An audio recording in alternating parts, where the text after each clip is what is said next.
when Hurricane Mitch came and destroyed lots of beach, coastline and everything near Honduras, was one of the hardest hit, and we on our own decided to go there.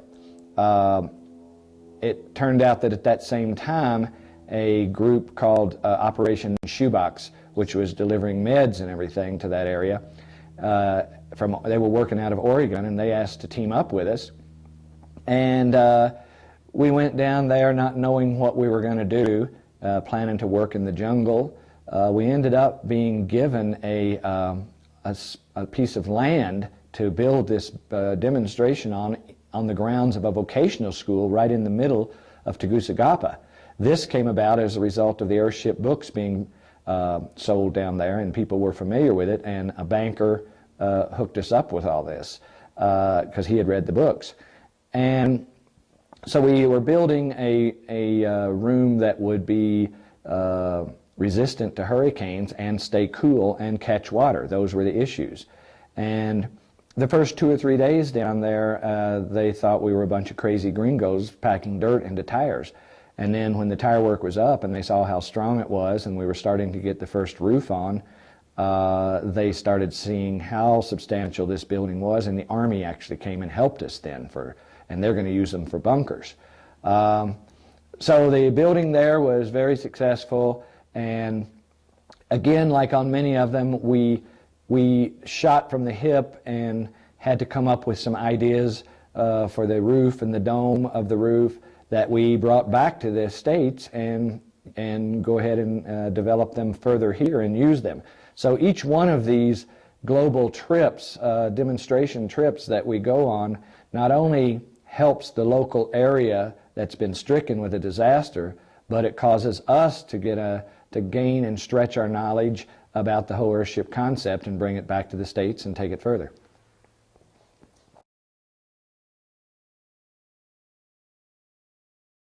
The Belgium Earthship project was originated from a woman seeing our website and deciding to come to our seminar straight from Belgium. And she came to the seminar, wanted one in Belgium. Belgium was the beginning of our realization of the fact that many countries, including the U.S., want this and need this kind of technology for the future, but they, due to their laws and codes, they can't let themselves do it until several years of legislation has been modified, and we just do not have time for that. But Belgium was our first glimpse of that. The woman commissioned us to do drawings. We were going to go over and build a demonstration room of her future home outside of Belgium and in a place called Boint. And at the last minute, the mayor of the area changed his mind and said it looked too weird and wouldn't let her do it. So we were already on our way over there. We ended up building a prototype demo that she used for herb gardening in her backyard of her home just outside of Brussels.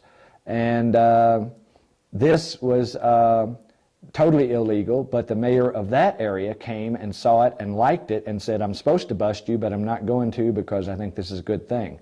It was on TV. The woman took a big risk. We took a risk, but it has basically it opened up Earthships in Europe and again taught us many things opened our eyes to how we were going to try and get this concept to be not only accepted but allowed throughout the world. In the Belgium trip, we did a couple of other lectures which sparked the beginning of an Earthship project in Scotland and another in the UK. And the basic building that we did in Belgium also launched us on the idea of packing up an entire Earthship building, all components and everything except for tire work, and putting it in a freight container and shipping it anywhere on the planet. So the Belgium project launched many other ideas.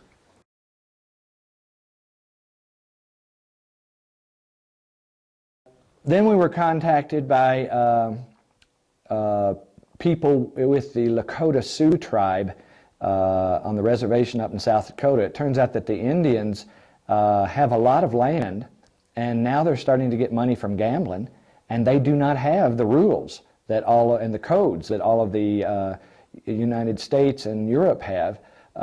Even though they're in the United States, they're supposed to be sovereign entities.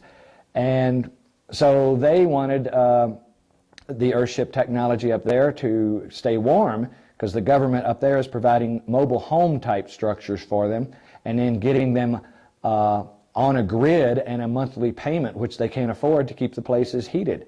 In other words, the Indian people can't even afford the utilities that it takes to run a mobile home. So they asked us to come up there. We achieved funding from a lecture that we did in San Francisco, and the funding didn't come in time, so we borrowed the money and went on and did it, and we did get the funding eventually. The design that we used was the design that we did shot from the hip with building the Belgium building in the woman's backyard.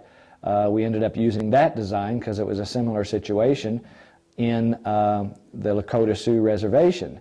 What was interesting there is that they took us out to the site, which was about 12 miles of gravel road and then 3 or 4 miles of no road, out in the middle of this field in South Dakota that is land that the Crazy Horse family owns still today.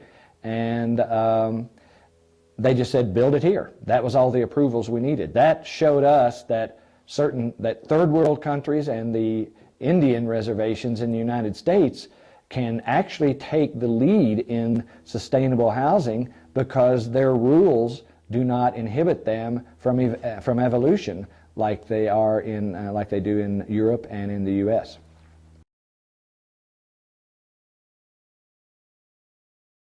The Mexicali project came about from an old friend of mine from Taos, whose father was the mayor, Mayor Cantu, back in the late 60s, early 70s. Actually, my first job in Taos was playing guitar and harmonica in a bar on the plaza called La Cantina.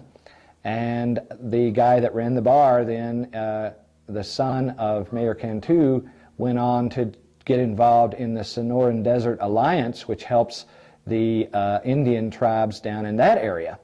And they had the same problem with housing and utilities. And so they wanted us to make a demonstration in Mexicali. And there we used some of the ideas that we came up with for the Belgium project. We actually packaged the entire building, put it in a U-Haul truck, and drove it down there. And all we had to do there was bang up the tire work and assemble the building. And it worked perfectly. We put the building up in 10 days with windows, doors, roof, and everything. And this building was aimed at staying cool and being able to be done with unskilled people. And in both cases it was successful. Again, we would have liked to have had follow-up and a budget to go down and continue the work after we did the demonstration, and that's what we're about to work out in the next years.